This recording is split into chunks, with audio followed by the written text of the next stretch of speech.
Oke, baik, selamat siang buat teman-teman semua. Kembali lagi bersama kami di channel YouTube Marcelina Risadi. Pada kesempatan kali ini kami akan mempresentasikan akan hasil kerja kelompok kami. Pertama-tama kami mengucapkan banyak terima kasih kepada Ibu Monika Wutun, Esos MIKOM yang sudah memberikan kami waktu, tempat, dan kesempatan untuk kami menyampaikan akan hasil dari kelompok kami.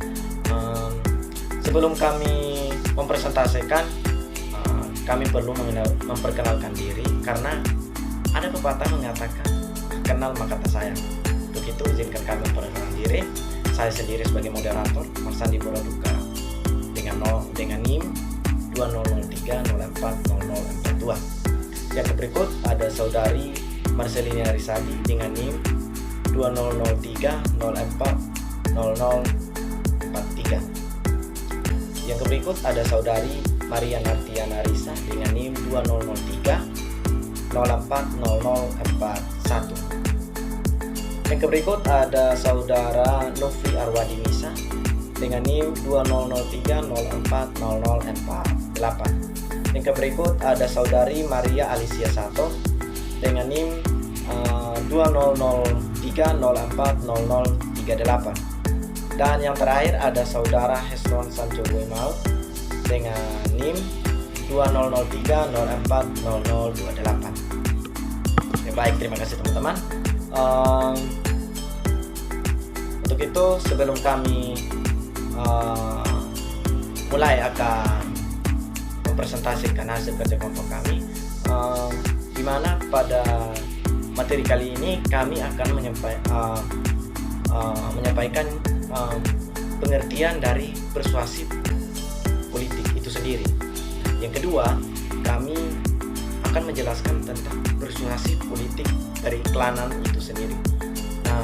Yang terakhir, yang ketiga, kami akan menyampaikan beberapa macam-macam iklan politik yang sering kita lihat dan kita ketahui bersama, yang sering muncul di media sosial. Untuk itu saya memberikan kesempatan kepada pemateri pertama untuk menyampaikan kepada saudari Alicia. Baik, terima kasih. Saya lanjutkan dari moderator. Di sini saya akan masuk pada pembahasan di mana saya akan menjelaskan mengenai persuasif politik. Suatu kegiatan yang selalu ada dalam dunia perpolitikan adalah persuasif politik. Persuasif merupakan sifat dari persuasif. Sementara dalam kamus ilmiah populer, persuasi adalah tenaga meyakinkan, bujukan, bentuk karangan yang menguraikan suatu masalah atau keadaan yang dibuktikan dengan data-data dan fakta-fakta yang bertujuan membujuk atau mengajak atau mempengaruhi pembaca, sehingga mereka mau mengikuti atau melakukan sebagaimana yang diharapkan si penulis. Sementara itu, untuk pengertian persuasif sendiri adalah meyakinkan, lunak, tanpa kekerasan. Mengenai persuasif politik, ada aturan-aturan yang harus ditaati oleh para komunikator politik menjalankan misi persuasifnya.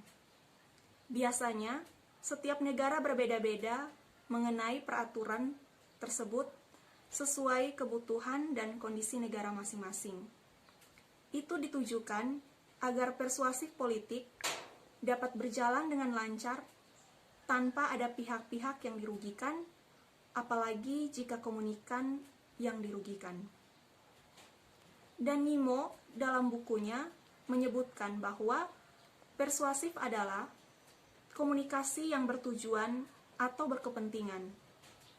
Tujuan utama dalam persuasif adalah untuk menimbulkan perasaan responsif pada orang lain dalam dunia politik, maka komunikan atau masyarakat. Ada 3 pemahaman tentang persuasif. Yang pertama, persuasif biasanya melibatkan tujuan suatu usaha komunikator untuk mencapai tujuan melalui pembicaraan. Kedua, persuasif itu bersifat dialektis. Dan yang ketiga, memiliki banyak tangkapan. Politik dapat diartikan sebagai ilmu kenegaraan atau tata negara sebagai kata kolektif yang menunjukkan pemikiran yang bertujuan untuk mendapatkan kekuasaan. Sementara dalam Kamus Lengkap Bahasa Indonesia, politik diartikan sebagai pengetahuan mengenai ketatanegaraan atau kenegaraan. Segala urusan dan tindakan kebijaksanaan, siasat dan sebagainya mengenai pemerintahan suatu negara atau terhadap negara orang lain. Jadi dapat disimpulkan bahwa persuasif politik adalah suatu ajakan, bujukan, rayuan dengan bentuk tanpa kekerasan yang dilakukan oleh para politikus sebagai komunikator kepada masyarakat sebagai komunikan dengan tujuan agar masyarakat dapat memberikan dukungan, respon, simpati terhadap dirinya dalam hal kekuasaan dalam suatu negara.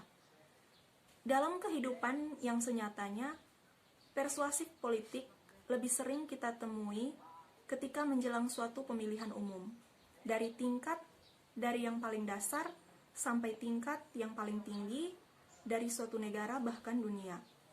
Contoh saja sekarang, sudah banyak calon-calon legislatif, bahkan presiden, yang sudah mempromosikan dirinya walau tidak secara langsung di media-media yang ada di sekitar kita, seperti televisi, koran, radio, internet, dan lain-lain. Itu mereka lakukan agar mereka diketahui oleh masyarakat. Dalam penyusunan pesan, dalam persuasif ada beberapa teknik, antara lain, yang pertama, fear appeal. Fear appeal berarti bagaimana seorang komunikator politik menyusun suatu pesan persuasif yang mengandung unsur memberikan ketakutan kepada komunikan. Biasanya, persuasif ini dilakukan oleh komunikan yang sudah memiliki kekuasaan di suatu tempat. Contohnya adalah pada saat zaman Orde Baru, di mana banyak para PNS yang diwajibkan untuk memilih Partai Golkar oleh rezim Soeharto. Karena pada saat itu, ia masih menjabat sebagai Presiden Republik Indonesia. Yang kedua, emotional appeal. Emotional appeal, unsur utama dari teknik ini adalah emosi. Jadi, pesan persuasif politik dirangkai sedemikian rupa sehingga dapat mengunggah atau menggejolakan emosi komunikan. Misalnya, dengan cara mengungkapkan masalah agama, etnis, kesenjangan ekonomi yang sedang terjadi, diskriminasi kaum minoritas, dan lain sebagainya. Yang ketiga, reward appeal. Reward appeal yaitu penyusunan yang penuh akan janji-janji yang disampaikan oleh komunikator. Mungkin inilah teknik yang cukup ampuh, khususnya di negara kita. Dengan janji-janji, masyarakat akan lebih percaya terhadap visi misi, loyalitas komunikator.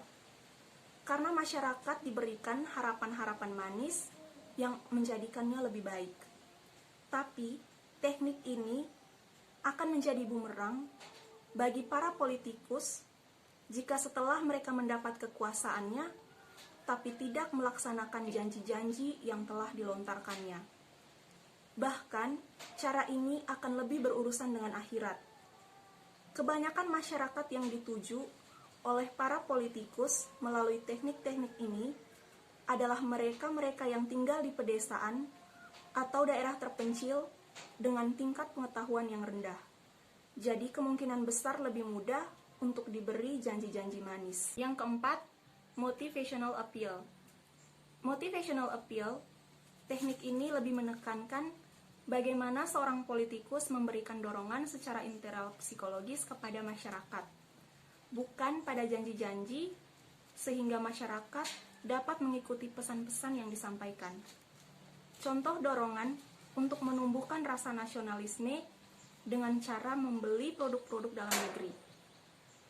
Mungkin salah satu contoh di Indonesia adalah ketika pada pemilu 2004, pasangan SBY-JK yang mengusung slogan "Bersama Kita Bisa".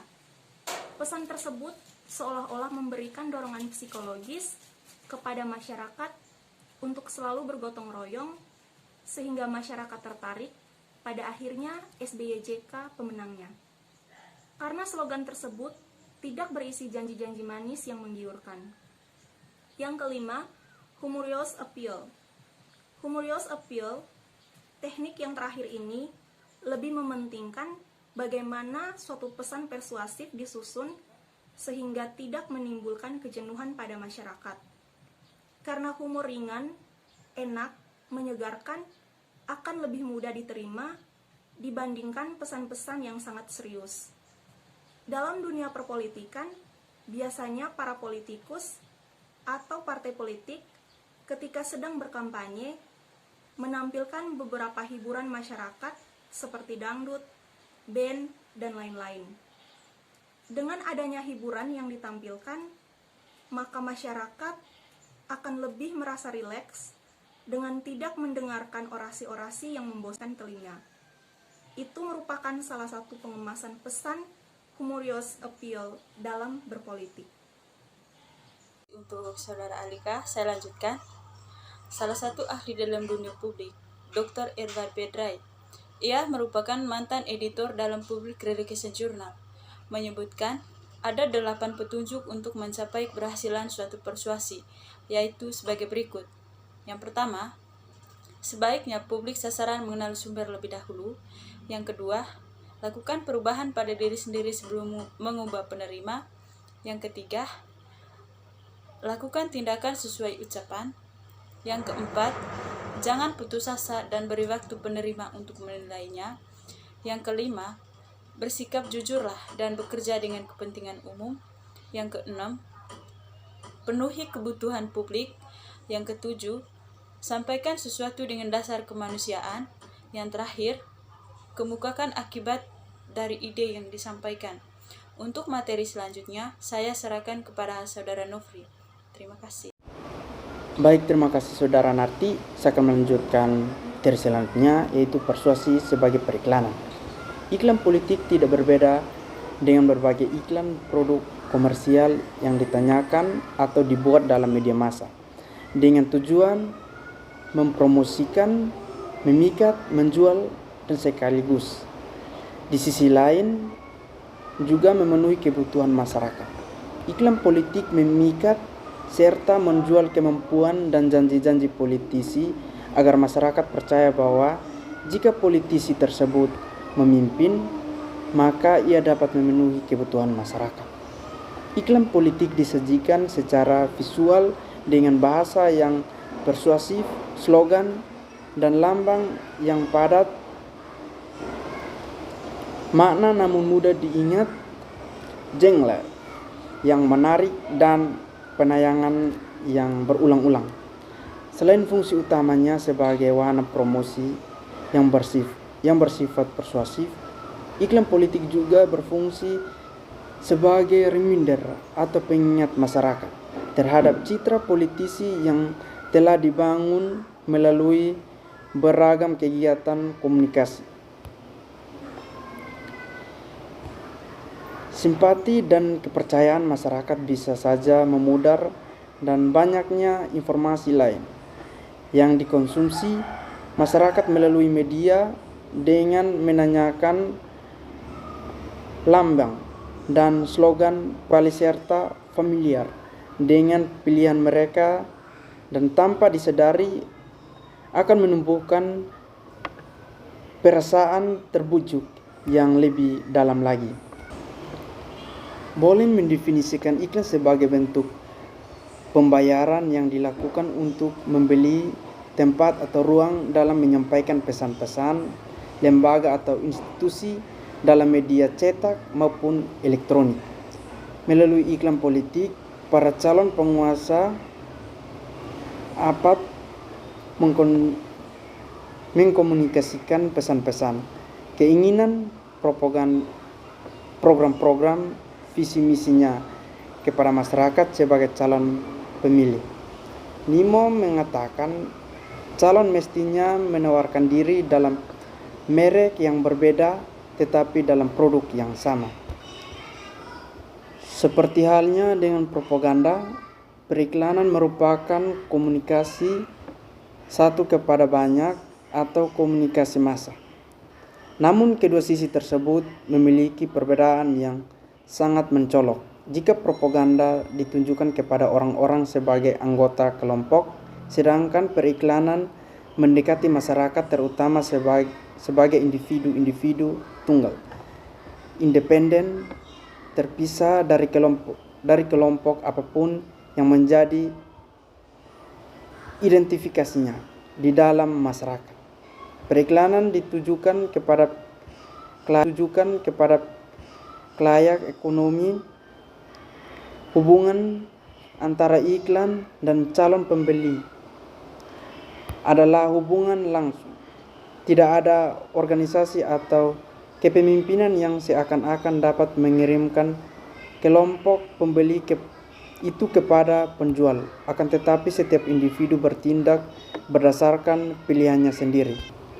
Secara garis besar, periklanan dapat dibagi menjadi dua tipe, yaitu tipe komersial dan non-komersial.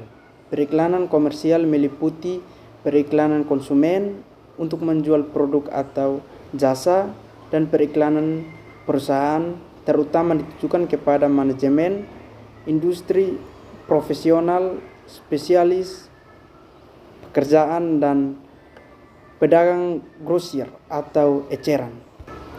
Sementara itu, periklanan non-komersial dilakukan oleh kelompok-kelompok amal atau periklanan pelayanan masyarakat, pemerintah, kelompok-kelompok politik, parpol, golongan yang berpengaruh, dan sebagainya, dan para kandidat politik.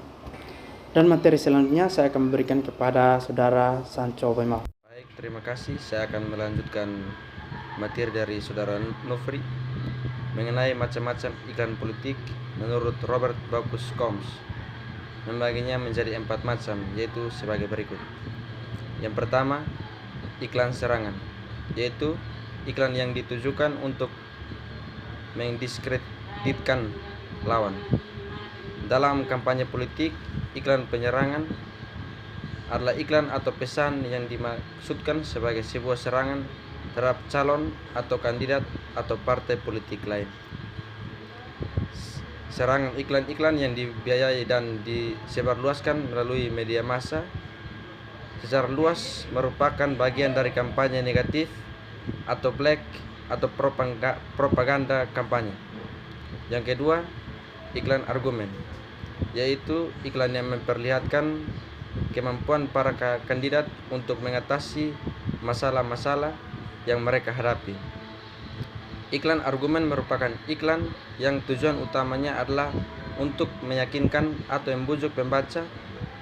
Dalam penulisannya, paragraf argumentasi dapat berupa penjelasan, pembuktian, alasan maupun ulasan objektif yang disertai contoh.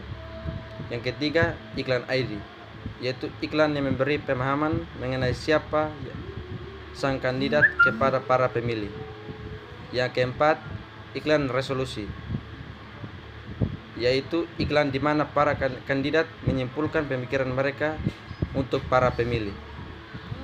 Untuk memaksimalkan fungsi iklan dalam dunia perpolitikan, kita harus mengetahui titik-titik fokus dalam kampanye periklanan ini, yaitu sebagai berikut.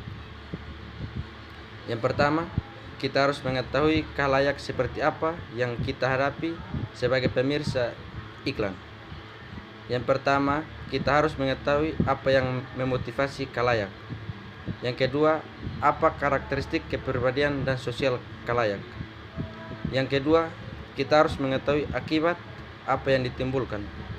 Dalam hal bagaimana khalayak menanggapi acara TV, ada 3 penggambaran jenis pesan dapat mempengaruhi individu, yaitu dengan menggunakan pesan-pesan yang direktif, para komunikator berusaha mengubah kepercayaan, nilai, pengharapan, dan perilaku orang. Yang kedua, pesan-pesan yang memelihara dan mempertahankan pandangan orang. Pesan-pesan itu tidak mengubah atau mengalihkan, melainkan memperkuat. Yang ketiga, pesan-pesan yang restoratif, mengimbau rasa individualitas orang, mengarahkan perhatian, dan mengikatkan orang tidak hanya kepada satu gagasan, tetapi kepada seperangkat kemungkinan serangkaian pilihan meskipun mungkin direncanakan yang dapat dipilih dengan bebas dan spontan. Oke, baik. Terima kasih kepada teman-teman yang telah memaparkan materi dari awal hingga akhir materi ini. Dan pada kesempatan ini, kami menarik kesimpulan terkait materi di atas. Yang pertama, persuasif politik adalah suatu ajakan, bujukan, rayuan dengan bentuk tanpa kekerasan yang dilakukan oleh para politikus negara sebagai komunikator kepada masyarakat sebagai komunikan dengan tujuan agar masyarakat dapat memberikan dukungan, respon, simpati terhadap dirinya dalam hal kekuasaan dalam suatu kekuasaan negara. Yang kedua, periklanan politik merupakan upaya untuk mengenalkan tokoh-tokoh politik melalui iklan yang ada di media massa. Demikianlah hasil presentasi dari kelompok kami. Pastilah tidak terlepas, terdapat banyak kekurangan di dalamnya. Oleh karena itu, kami mohon saran dan kritik dari pembaca agar kami dapat menjadi lebih baik lagi. Dan kepada teman-teman, akan lebih baik lagi jika kita meningkatkan kerjasama dalam tim. Terima kasih.